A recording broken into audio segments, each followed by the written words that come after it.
حديث عجيب بدا لي فيه فهم، أرجو أن يكون فهما صحيحا، وهو حديث: إذا فسد أهل الشام فلا خير فيكم،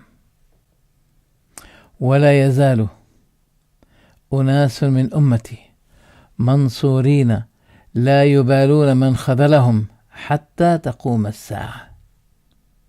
هذا الحديث صحيح، وهذا الحديث يبين أهمية العناية بالعقيدة الصحيحة ونشرها، لا سيما في بلاد الشام، لا سيما إذا عجز المسلمون عن أن يقاوموا عدوهم. الشام تتكالب عليها جماعات كثيرة، أعداء كثيرون، وهناك رجل من أهل الشام لم يغلب، وقد كان محاصرا بين أعدائه، اعتزال، تصوف، تأشعر، فلسفة، زد على ذلك المغول، التتار، أعداء كثيرون، ومع ذلك نهض بقوة وحزم، وشهد له حتى أعداؤه بالتميز والقوة في عرض الحق. إذن هذا الحديث يبين أهمية نشر العقيدة السلفية. لماذا أقول ذلك؟ الحديث له علاقة بالخوف الشديد من الدعوة السلفية الإصلاحية التي تصلح ما فسد من العقائد. هذه الدعوة قوية ويخافها الأعداء. الأعداء عندهم أحدث أنواع التقنيات الحربية، في السماء، في الأرض، في البحر، حدث ولا حرج. والذي ينظر إليهم بمعزل عن استحضار قوة الله وعظمته والثقة بنصره يفتن، حقيقة يفتن، لكن الواثق بربه لا يفتن. السؤال هو: هذه القوى الكافرة التي تستعرض إمكانياتها الجبارة التي لا قبل للمسلمين بها، نحن الآن في عصر إذا أردنا أن نشتري طائرة لابد من عندهم. عندنا طائرة خاصة بنا؟ ما عندنا. دائما هذه سنة الله، أن الكفار أكثر عددا وعدة، لكن مع ذلك يبتلي الله عباده فيعودوا فيتوبوا فيقوموا، ويبقى وعد الله للنبي صلى الله عليه وسلم أنه لن تأتي قوة من خارج من سوى المسلمين تستبيح بيضتهم وتستأصل المسلمين. هذا وعد من الله، ولله تعالى سننه في نصر عباده. هذا موسى عليه السلام، قال الله عنه: ولقد مننا على موسى وهارون ونجيناهما وقومهما من الكرب العظيم ونصرناهم فكانوا هم الغالبين. مع أن موسى ما كان عنده جيش يقابل به جيش فرعون، لكن الله سننه وقدرته التي يأتي بها إلى أعدائه من حيث لا يحتسبون. إبراهيم ما كان محاربا ونصره الله على قومه، فلا يلزم إذا لم يكن عندنا قوة مكافئة للعدو أن نسلم ونسكت وننتظر. لا لا لا أبدا، لأن الله يأتي بنصره حتى لو لم نكن نملك سلاحا مكافئا لسلاح أعدائنا. ولا يجوز في حال ضعفنا أن نتوقف عن الدعوة إلى الله وعن الإصلاح الذي رفع شعاره سيدنا شعيب حين قال: إن أريد إلا الإصلاح ما استطعت. والجهاد هو حارس الدعوة، الجهاد حارس الدعوة وليس مقدما عليها، وليس سيد الدعوة، بل الدعوة هي السيد، والجهاد هو الخادم والحارس لهذه الدعوة. طيب، إذا عندهم كل هذه الإمكانيات، ما السبب في ترصد الدعوة السلفية وقمعها واستقطاب طلبة من سائر العالم وتدريبهم على التحذير من الدعوة السلفية وإثارة الشبهات ضدها؟ لماذا؟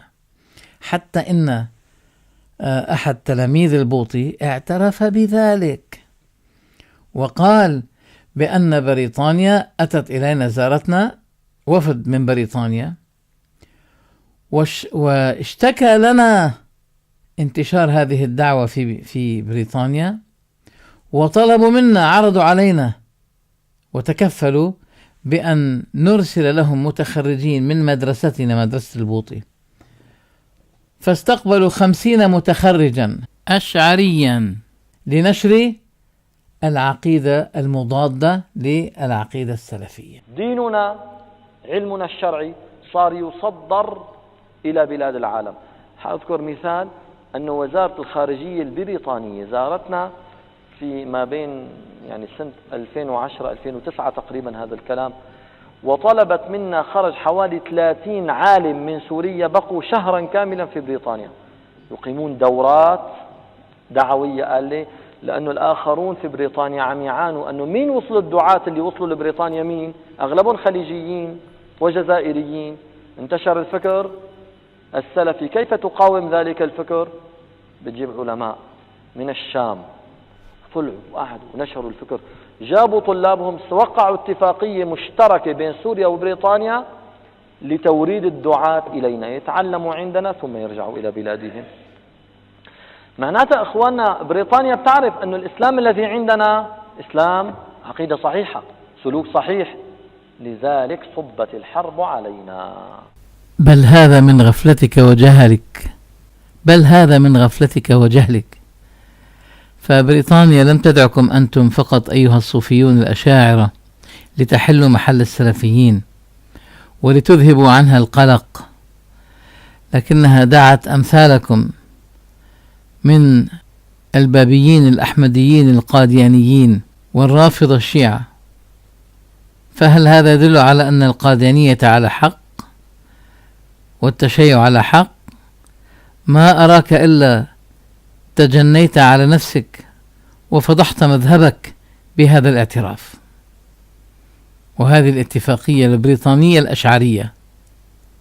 فعندنا انتشر في الشام مدارس النبهاني وكفتارو والبوطي والصابوني ورجب ديب وجماعة النساء القبيسيات السحريات، انتشر التصوف والدعم البعثي المجنون لجماعات الأحباش.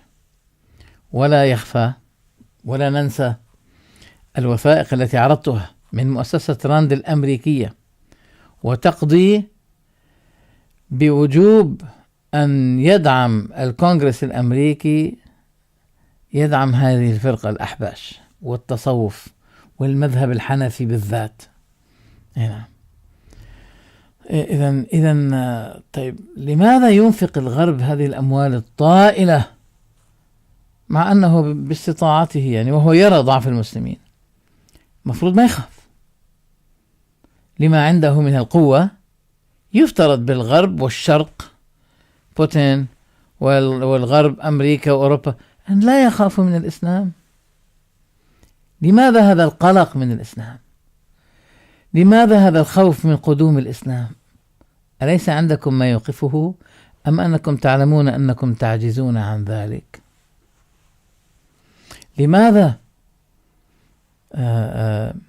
الخوف من مدارس تحفيظ القرآن وصار لفظ مدرسة، صار مصطلح إنجليزي الآن، صار إنجليزي.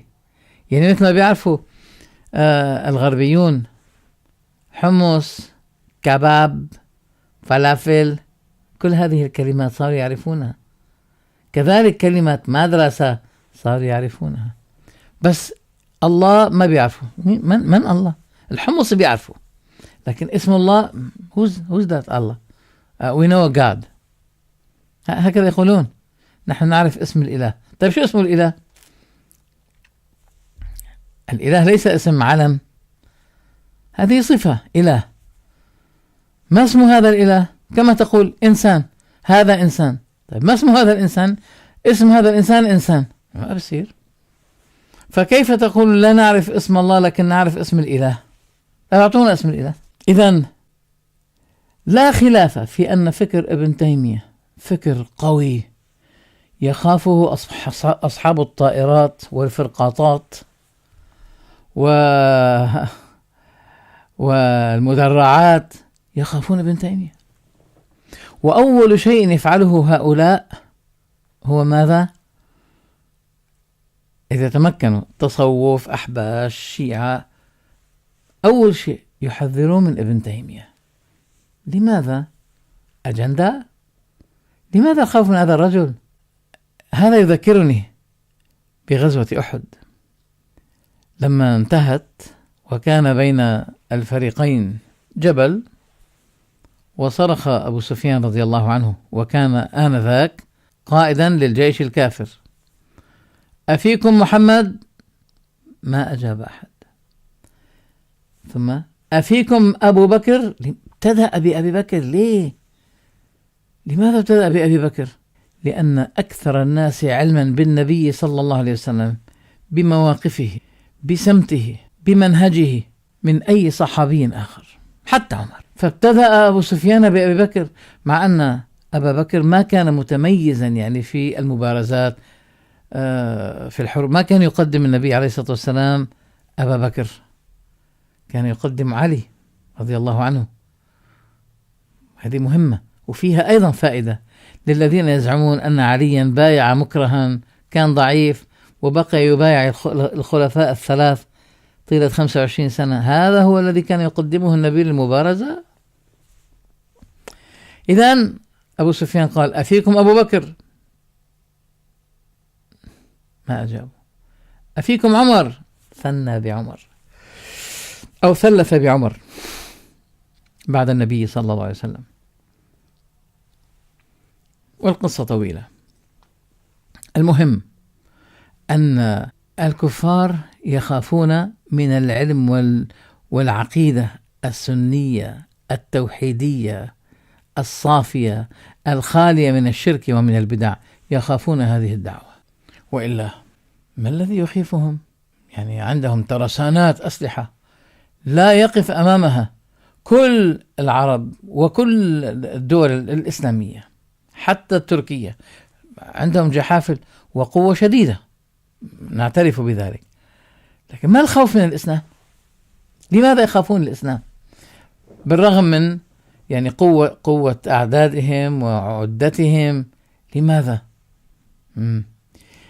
لأنهم يعلمون أن هذا الدين من عند الله، وأن لله طرقه وكيده التي لا يستطيعون أن يقف أمامها كل أعداء المسلمين، لا يستطيعون.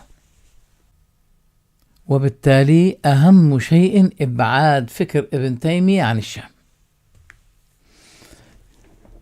لذلك مهمة النصيرية في بلاد الشام والحرص على إبقاء بشار الأسد بالرغم من كل ما فعل، والمواقف النفاقية من بشار الأسد التي تبين لنا أن الغرب راض وينتظر سكوت العالم العربي عن هذا الطاغية وهدوء الأمور حتى تعود العلاقات مع بشار الأسد كما كانت، لأنهم في وضع محرج الآن.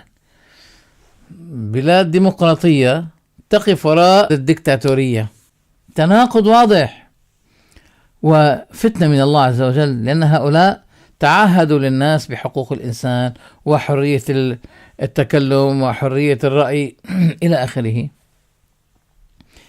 لكنهم فتنوا. تبين لهم أن وجود الخيرات ومصادر الثروات في بلاد المسلمين، إذا بقيت بلاد المسلمين على أو اعتنقت هذه الديمقراطية التي تعني حرية الاعتقاد، حرية الفكر، حرية الرأي إلى غير ذلك، معناها لن يستطيعوا أن ينالوا شيئا من هذا النفط ومن هذه المصادر. فلا بد أن يكون الحاكم العربي مستبدا ديكتاتوريا حتى يأخذ خيرات البلاد من خلاله ولا أحد يستطيع أن يتكلم.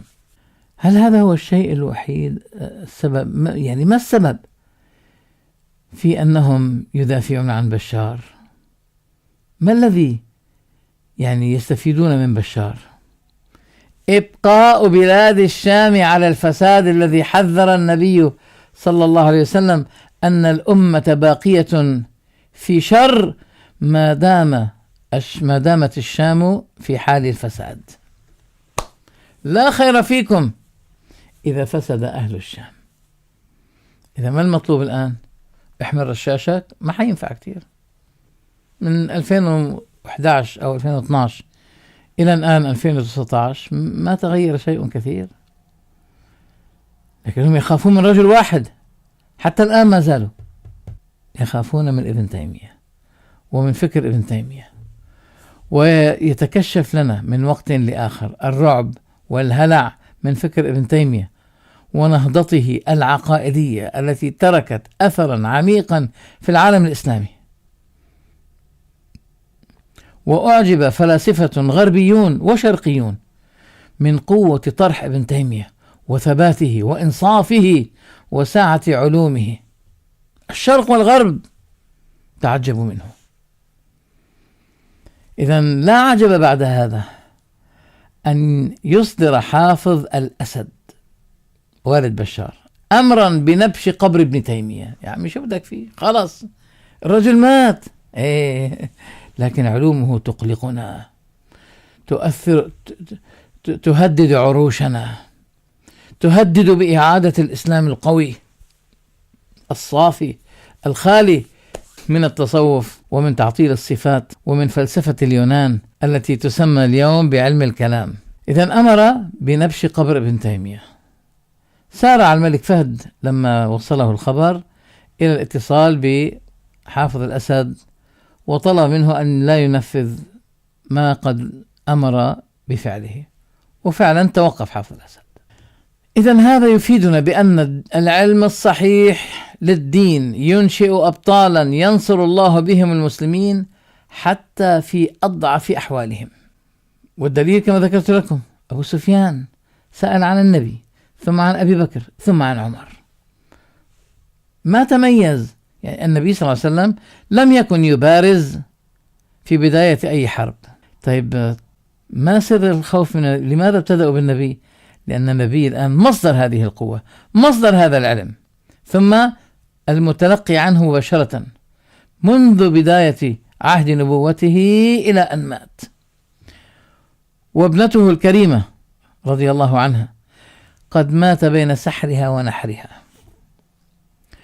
وكانت أكثر من روى عن النبي صلى الله عليه وسلم ليس فقط من النساء وإنما من الرجال، لكن يبدو أن أبا هريرة أكثر رواية منها.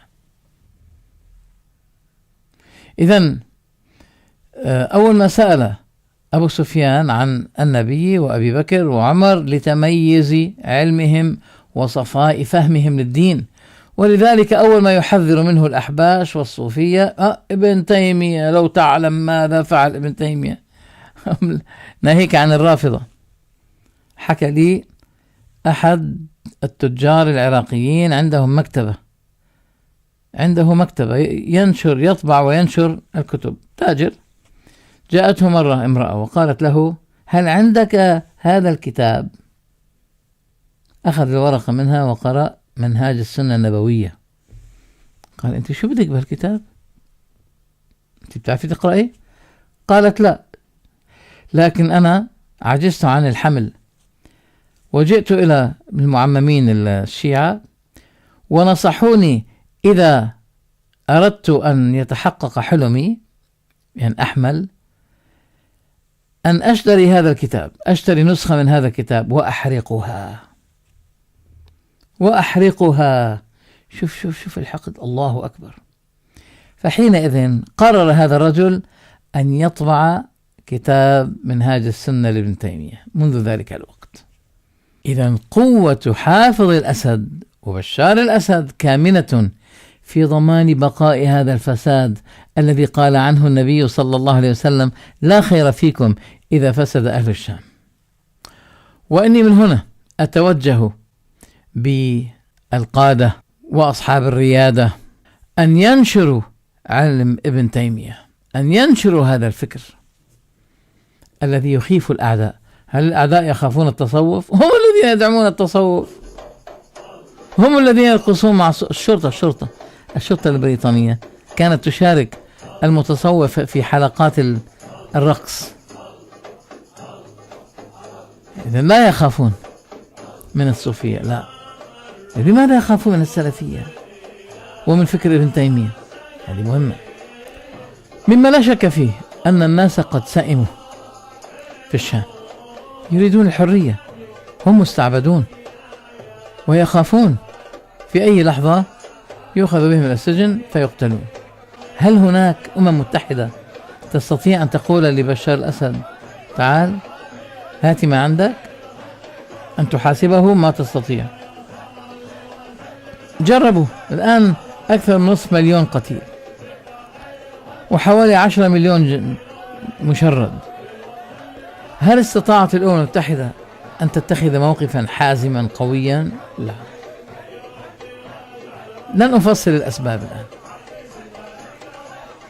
لكن هناك خطة في تفتيت بلاد الشام وعمل نقل نوعي أو ديموغرافي في سوريا. نعم، يعني يكثف من التعداد السكاني الشيعي، يأتون بهم من أفغانستان، من باكستان، من العراق، ويخلطونهم في الشام، في سوريا بشكل عام. هناك لعبة، أول شيء التفتيت واستخدام الرافضة وأدواتهم الحقدية لتحقيق ذلك، لتنفيذ هذا العمل المقاولي. هذه مقاولة شيعية إيرانية الآن، وهذا قد حدث. هو مكر، ولكن يمكرون ويمكر الله. يبقى إذا عجزنا أن نسعى في مجاهدة هذا الفساد، ليس بالضرورة بالسلاح، وإنما بنشر هذه العقيدة التي ينفق الغرب المليارات من أجل دحرها ومقاومتها وحربها. هذا نستطيعه. أنت الآن يعني كن ذكيا. عندك بابان، الباب الأول عجزت عن فتحه، طيب حاول الباب الثاني. يعني لا تكن أحمق، إما هذا الباب وإما لا، حاول باب آخر. فلذلك أدعو إلى نشر هذا الفكر السلفي. صحيح أنتم تريدون الحرية والحياة الكريمة، لكن نحن نريد أن نعود إلى التخلص من فساد العقيدة، لأنه بتحقيق هذا المطلب تتحقق الحياة الكريمة، ويكيد الله لنا وبنا ضد هؤلاء. حتى البوطي الذي استعمل في تأسيس هذه المدرسة، مدرسة الحقد والكراهية ومعاداة أهل السنة، يعني عز عليه تكفير ابن تيمية، كان يتعرض لضغوط من أجل تكفير ابن تيمية. هو يعادي ابن تيمية لكنه ينتقده، لكن في نفس الوقت هو مندهش من علم ابن تيمية وتعظيم أكابر العلماء له وشهادتهم بقوته في الحق. إذا كان يواجه ضغوطا وتهديدات بالتكفير بل وبالقتل إذا لم يكفر ابن تيمية، وله فيديو يشهد بأن هناك ضغوطات تمارس عليه واستنكار. لماذا؟ إذا ذكر ابن تيمية يقول رحمه الله. كما اتهم البوطي، اتهم السبكي بالتحامل على ابن تيمية والكذب عليه، ودافع عن ابن تيمية في مؤتمر سمي بندوة الاتجاهات الفكرية، والكتاب عندي، هذا هو الكتاب. وفيه يقول البوطي: ونحن نعجب عندما نجد غلاة يكفرون ابن تيمية رحمه الله، ويقول إنه كان مجسدا، يعني يزعم أن الله له جسد مثل البشر. ولقد بحثت طويلا كي أجد الفكرة أو الكلمة التي كتبها أو قالها ابن تيمية والتي تدل على تجسيده فيما نقله عنه السبكي. يعني الآن السبكي عند البوطي كذاب فيما نقله عنه السبكي أو غيره، فلم أجد كلاما في هذا قط أبدا. يعني الحمد لله، هذه شهادة على تعدي السبكي وظلمه لابن تيمية، وأن اتهامه له كان زورا وعدوانا منه. نتابع. قال: كل ما وجدته أنه في فتواه، يعني ابن تيمية في فتواه يقول: إن لله يدا كما قال، واستوى على العرش كما قال، وله عين كما قال. نتابع مع البوطي. ورجعت إلى آخر ما كتبه أبو الحسن الأشعري وهو كتاب الإبانة، فرأيته هو الآخر يقول كما يقول ابن تيمية. واقرأوا كتاب الإمام أبي الحسن الأشعري الإبانة الذي يقول فيه: نؤمن أن لله يدا كما قال، وأنه استوى على العرش كما قال. استدلال جميل من البوطي. ثم علق على ذلك قائلا: إذن فلماذا نحاول أن نعظم وهما لا وجود له؟ ولماذا نحاول أن ننفخ في نار شقاق؟ والله سبحانه وتعالى سيحاسبنا على ذلك. كلام جميل. ندوة اتجاه الفكر الإسلامي المعاصر، صفحة 264 إلى 265. هذه مجموعة محاضرات ألقيت في هذه الندوة، هذا المؤتمر. بل كان البوطي يعترف من وقت لآخر بأنه تمارس عليه ضغوط من أجل أن يكفر ابن تيمية، وهو ما كان يأباه، ويقول كما سوف تشاهدون: ابن تيمية رجل عالم، رجل مجتهد، على الرغم من أننا نخالفه في بعض اجتهاداته، وكتبت أنا مخالفاتي له، نعم، لكنني لست من المتطرفين، لا من المكفرين، لا من المبدعين. نعم، أحدهم كاد أن يكفرني لأنني كتبت في بعض ما ألفته، نعم، ابن تيمية رحمه الله، لأنني قلت رحمه الله كاد أن يكفرني، ولعله كفرني أيضا. نعم، قال لأنه لازم ما أقول رحمه الله. ليش يا عمي؟ قال نعم، لا، ابن تيمية رجل عالم ورجل مجتهد، وإن كان حنبليا مثلا، لكنه في اجتهادنا أخطأ في بعض الأمور، ونسأل الله سبحانه وتعالى إن كان اجتهادنا صحيحا في أنه أخطأ أن يعفو عنه. ربما لعل هذا السبب في اغتيال البوطي والتخلص منه بعد أن صار عبئا لا يجرؤ على تكفير ابن تيمية أو تضليل معاوية. في أعتقد 2003 2004 كان هناك حلقات حول التجديد والسلفية وابن تيمية في قناة المستقلة مع حسن السقاف الشيعي المعتزلي. والسقاف انبسط سرة لما علم أن قناة المستقلة تتصل الآن بالبوطي.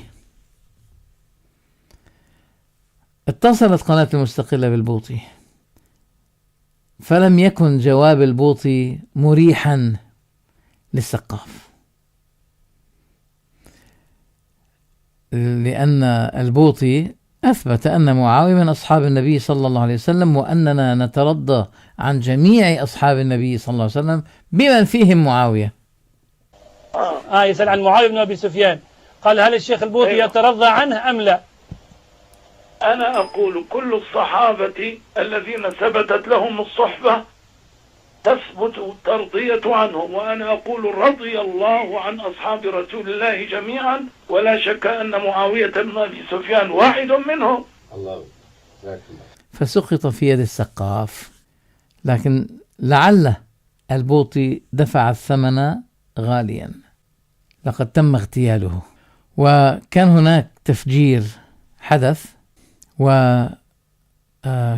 البوطي فقد وعيه لثواني، ثم قام وكان يصلح عمامته، يعني ما مات، ثم قتل بعد ذلك. أتاه رجلان بعد التفجير لأنهما تيقنا أنه لم يزل حيا، التفجير لم يؤثر فيه، ثم قتله. فلعله دفع ثمن هذه الوقفة الشريفة حقيقة، ما ندري، الله أعلم بما مات الرجل عليه. لهذا أنا أفهم الحديث أنه متعلق بضرورة نشر العقيدة السلفية والتدرب على تعلم أصول منهج ابن تيمية ورد الشبهات الفاسدة التي ولدتها وتخلفها مدارس الفساد. لا يزال الرافضة غاضبين جدا من ابن تيمية لأنه شرخ مذهبهم، أصاب فيه شرخا، لأنه قال: أين أسانيدكم؟ ما عندكم أسانيد، فاضطروا أن يخترعوا أسانيد عن فلان عن فلان عن أبي جعفر إلى آخره، وكلها أسانيد باطلة.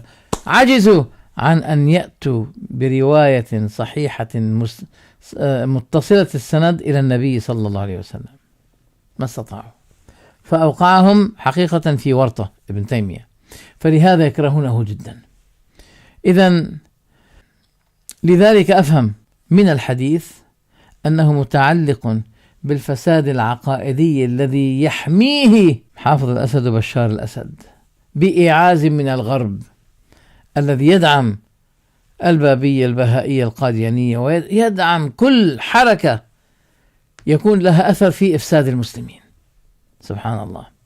هذا يبين أهمية نشر العقيدة السلفية والتدرب على تعلم أصول منهج ابن تيمية ورد الشبهات الفاسدة التي ولدتها وخلفتها مدارس الفساد. الحركة التي قام بها الشيخ محمد بن عبد الوهاب خدمت هذه الدعوة السلفية، لكن هناك تعثر يحدث هذه الأيام، ونرجو أن يعود الفكر السلفي إلى الشام مرة أخرى. أختم بما يلي. كان عند البريطانيين هاجس الدولة العثمانية، وكان همهم القضاء عليها، فلم يجدوا وسيلة للقضاء عليها إلا من خلال تقوية النعرة العربية الشعوبية، ثم وجدوا ضالتهم في الجزيرة العربية عن طريق الملك عبد العزيز، أرادوا استخدامه لدحر تركيا، لكن تورط البريطانيون، يمكرون ويمكر الله، فنشأت دعوة إصلاحية سلفية في الجزيرة العربية، وصار الإسلام أقوى بمساعدة من؟ بمساعدة هؤلاء الذين أرادوا شيئا وأراد الله شيئا آخر. وانتشرت هذه الدعوة المباركة، دعوة الشيخ محمد ابن عبد الوهاب، وخدم الشيخ وأتباعه الدعوة السلفية التي كان عليها ابن تيمية. مات ابن تيمية وأعداؤه كانوا كثر، وكان ضعيفا ومحاطا بكل هؤلاء الأعداء من حوله، لكن لم يكن يعلم ابن تيمية ولم يحسب أحد حسابا أن تقوى هذه الدعوة السلفية في مكان آخر تعيد إلى المسلمين الأصول العقائدية الصافية، وتدحر وتتخلص من براثن ومخلفات العقائد الفاسدة من تصوف وتأشعر وغير ذلك. وأعيد طباعة كتب ابن تيمية كلها، ووالله لو كان البريطانيون يتوقعون أن يحدث ذلك لفضلوا بقاء الدولة التركية على أن تعود أفكار ابن تيمية. الآن صاروا يوعزون إلى بعض الدول العربية بمنع كتب ابن تيمية حتى في المعارض، معارض الكتب، سبحان الله العظيم. فشكرا لبريطانيا أنها أسهمت جدا في خدمة التراث السلفي وأعادته وبعثته بعد محاولة مشايخ المذاهب طمس معالم ابن تيمية وفكره. والحمد لله كانت الخدمة كبيرة جدا، وأرجو الله إذا سعينا في إصلاح هذا الفساد في بلاد الشام أن تعود دعوة ابن تيمية المهاجرة إلى الجزيرة العربية أن تعود إلى الشام وتبقى في الجزيرة العربية أيضا. إذن ويمكرون ويمكر الله والله خير الماكرين. السلام عليكم.